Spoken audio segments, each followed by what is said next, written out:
తెలంగాణ అభివృద్ధిలో మీ అందరి సహకారం అవసరం ఉంది.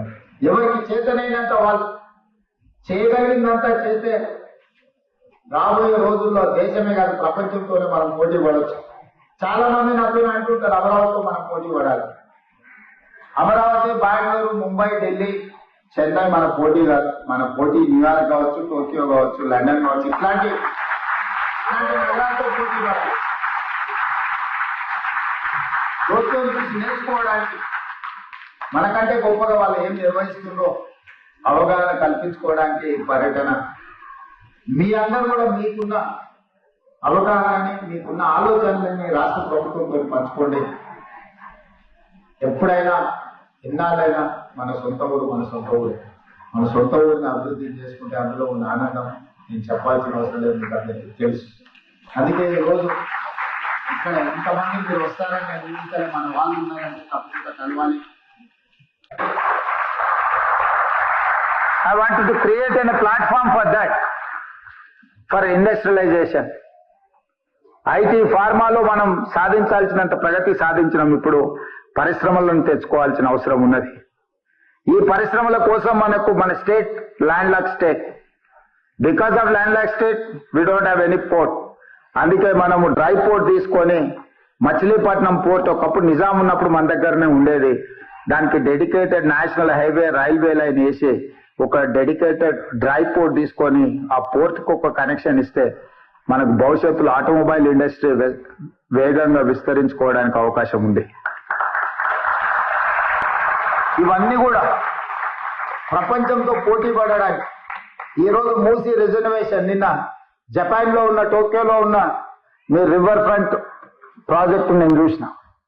యుఎస్ లో న్యూయార్క్ అండ్ న్యూజెర్సీ మధ్యలో హడ్సన్ రివర్ చూసిన. లండన్ లో థేమ్ రివర్ చూసినాం. సియోల్ లో చూసి వచ్చిన. ఈరోజు జపాన్ లో కూడా చూసిన. నరేంద్ర మోడీ గారు గుజరాత్ లో సబర్మతి రివర్ ఫ్రంట్ కట్టుకున్నాడు. ఉత్తరప్రదేశ్ వారణాసిలో గంగా నది రివర్ ఫ్రంట్ కట్టుకున్నారు.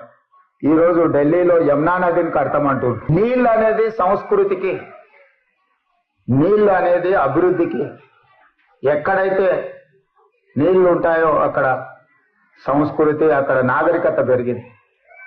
ఈ రోజు మూసీ నదిని ప్రక్షాళన చేసుకోవాల్సిన అవసరం ఉన్నది. ఈ రోజు మూసీ నది ప్రక్షాళన చేస్తామన్నా, నాలాల ఆక్రమణలు తొలగించాలన్నా, చెరువులలో ఆక్రమించి కట్టుకున్న అక్రమ నిర్మాణాలను కూలగొడతామన్నా కొంతమంది అడ్డుపడుతున్నారు. మీరందరూ ఎక్కడి నుంచి చూసి ఉండొచ్చు. హైడ్రా కూలగొడుతుంది. చెరువు మధ్యలో నిర్మాణాలు చేస్తే కూలగొట్టకుండా ఉంటే రేపు ప్రకృతి మనల్ని క్షమిస్తుందా? ఈరోజు మీ టోక్యో నగరం పొల్యూషన్ ఫ్రీ సిటీ.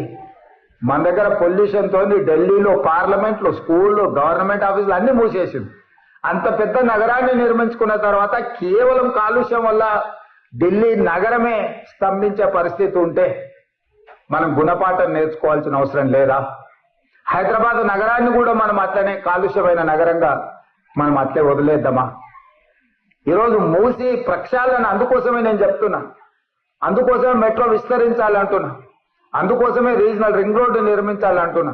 అందుకోసమే రేడియల్ రోడ్స్ నిర్మించాలంటున్నా. ఇవన్నీ కూడా తెలంగాణ పురోగతికి అత్యంత కీలకమైన అంశాలు. సాగునీటి ప్రాజెక్టుల నిర్మాణమే కాదు, సాంకేతిక నైపుణ్యమే కాదు, పరిశ్రమలు రావాలి, పెట్టుబడులు పెరగాలి, ఉద్యోగ ఉపాధి అవకాశాలు కల్పించాలనేదే మన ప్రభుత్వం యొక్క విధానం. అందుకే కదా తెలంగాణ రాష్ట్రం తెచ్చుకున్నది. అందుకే కదా పిల్లలు ప్రాణాలు ఇచ్చి తెలంగాణ రాష్ట్రాన్ని సాధించింది.